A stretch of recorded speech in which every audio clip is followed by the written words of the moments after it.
Yeah, I saw this photo. It's awesome. I had a productive meeting with President Trump this afternoon. I'm looking forward to building more housing in New York City. Ford to city, drop dead. Vows he'll veto any bailout. Trump to city, let's build. Backs new era of housing. Trump delivers 12,000 plus homes. Most since 1973. Dude, Zoran Mamdani is exactly the person that Trump would love to win favor with. Remember when I told you that Donald Trump's greatest anger and resentment towards elite liberals stems from the fact that New York elite society, the intelligentsia, the artists, and the old money benefactors of all of these different like artistic initiatives in the city of New York never recognized the Trump family as a part of the elite. The socialites never actually wanted to hang out with him. They always considered him to be crude and brash, of poor taste, nouveau riche. That's where a lot of his anger comes from. Zoran Mamdani, on the other hand, did something that Barack Obama never did, which is just kind of talk to him normally. Because Zoran is a person who was welcomed by the cultural elite very quickly. I mean, it makes sense. He's a well-dressed guy. He's well-spoken. He comes from that background. His father is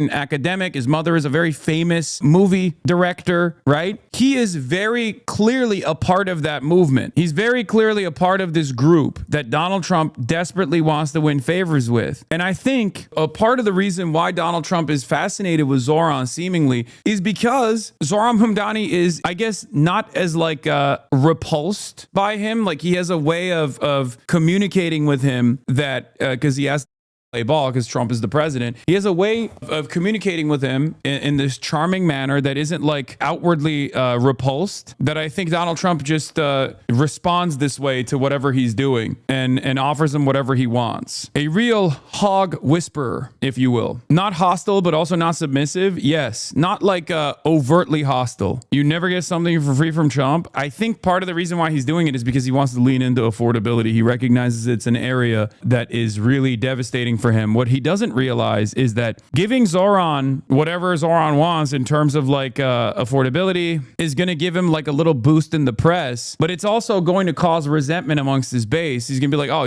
so you're building housing in New York? Why won't you do that in Missouri? But I don't think Donald Trump gives a shit about that right now. I think he's like so desperate to get some positive coverage, or so desperate to associate himself with like actual affordability initiatives, that he will do stuff like this. All over, the reports just got dropped by the Perfect Union that they wouldn't let him into the Bohemian Club either. Hence why people believe this anger about the draining of the swamp, because it's genuine. He couldn't get into these elite spaces. I've said this for years. Recognize this when Donald Trump came out with that famous tweet talking about Sissy, Graydon Carter not having cool Vanity Fair parties anymore. No man that runs around talking about the Sissy, Graydon Carter's Vanity Fair parties is a man that is from the heartland, that cares about like the average working class American, the average American reactionary living in the Rust Belt. I've been saying this for years. He always wanted to be welcomed into elite society. His resentment towards the cultural elite that happened to be liberal, or even, you know, more radical than liberal, comes from the fact that these elite circles never welcomed him because they thought he was like rude and a disgusting slumlord. So there are a multitude of different factors here. Obviously, one of them is that he wants to be associated with like doing something in terms of affordability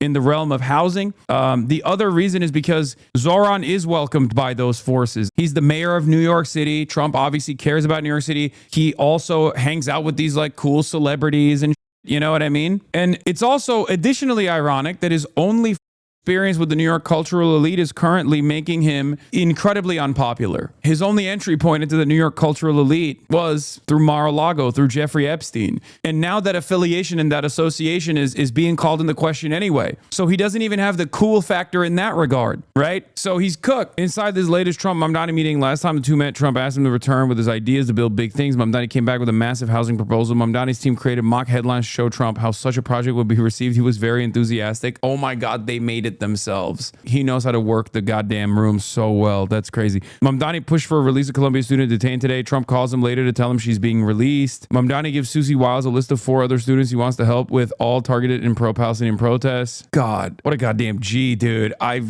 brings a tear to my eye. I swear to God. What a Oh, so good. A better world is possible. A better world is possible, dude. What else do you say? Mamdani also gave White House Chief of Staff Susie Wiles a list of 4 other students targeted by federal authorities and asked for the administration to help with them. 4 students are Mahmoud Khalil, Yunseo Chung, Mohsen Mahdawi, which I think has already had his charges dropped, if I'm not mistaken, and Lika Cordia. Yeah, I know she's been released. Elmina Agayeva has been released. I already DM'd her to see if she'd come on the broadcast. If he can get Lika out of detention, it would be spectacular. I don't personalize politicians, by the way. Good W's, though, regardless. Man, you also got to cling on to hope, man. You got to cling on to hope. I talked to him with regular frequency, and I was still worried, okay? You know what I mean? Because you never know. You never know. You never know with these motherfuckers.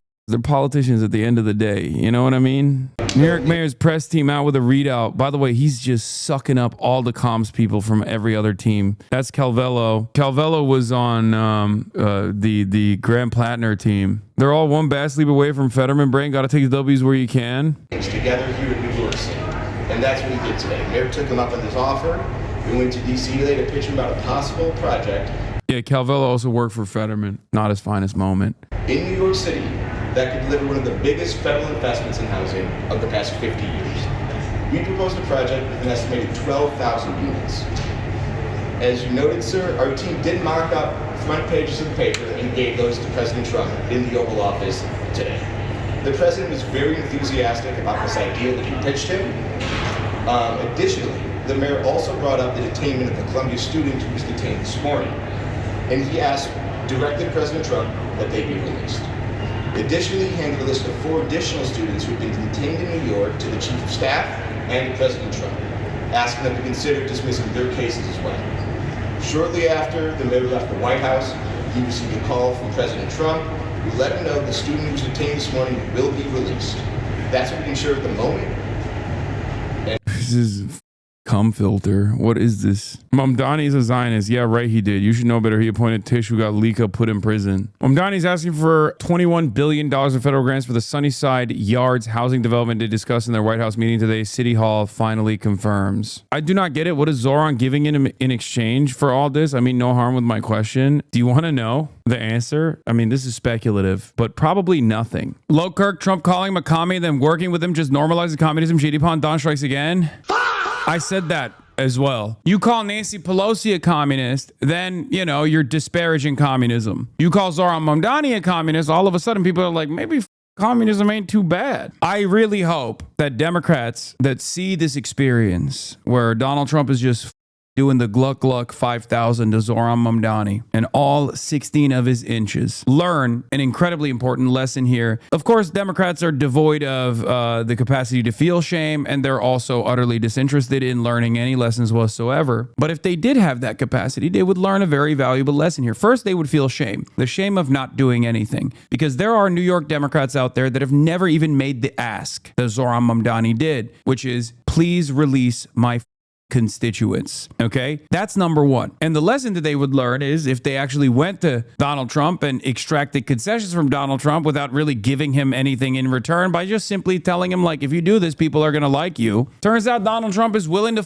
play ball despite being a tyrannical fascist. A lot of establishment Democrats on the timeline have been so unimaginably jelly beans, okay? Peanut butter and jealous about this experience that we all watched unfold yesterday, okay? And I was seeing it on the timeline. It was awesome. Peanut butter and jealous, dude. It's shameful. I'm going to read you one example of these incredibly annoying, incredibly jealous centrist Democrats, right? Centrism fan account. Founder of People for Chelsea on hiatus. Former president of Mexico thinks taste of food, blah, blah, blah, whatever. If literally any other Democrat did this exact same thing, this site would be full of people like Amanda saying it was proof that Democrats were capitulating to Trump, that we need to get rid of them all. But because it's their guy, it's okay to smile alongside him for the photo op. I responded by saying, incredible cope. And he said, why is your head so small? Now, what's funny about this is Democrats have been pictured with Donald Trump. Donald Trump has ritualistically humiliated them. Part of the reason why is because he hates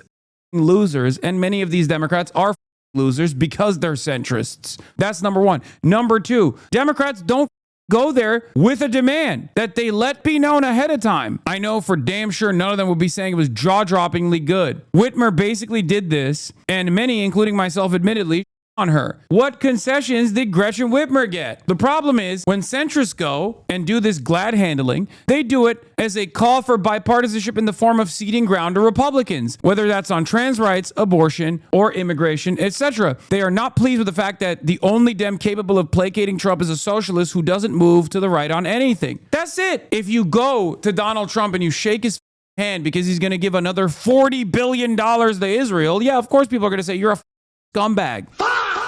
If you go to Donald Trump and you're like, we want to build housing. You love building housing. Come on, give us some money. Give us $21 million to build affordable housing units in New York. Obviously, that's a little bit different, don't you think? They cannot understand for the life of them why when their guys do, it comes across as whiny, begging. It comes across like they're conceding on key issues that are important for their constituents. This is what happened when Schumer and Jeffries met Donald Trump. If you remember, he used this as an opportunity on them. Chuck Schumer and Jeffries had the momentum. They had the public backing on their side. And even in this moment where they were supposed to put on a strong face and put on a fight, they came into that meeting like the pussies that they are, and they got humiliated for it. Zohran Mamdani came in, knew exactly how to massage Donald Trump's sensibilities, came in with the silly ass like Trump to city, let's build, Ford to city, drop dead, showcasing with visual aids exactly how you can get this dumb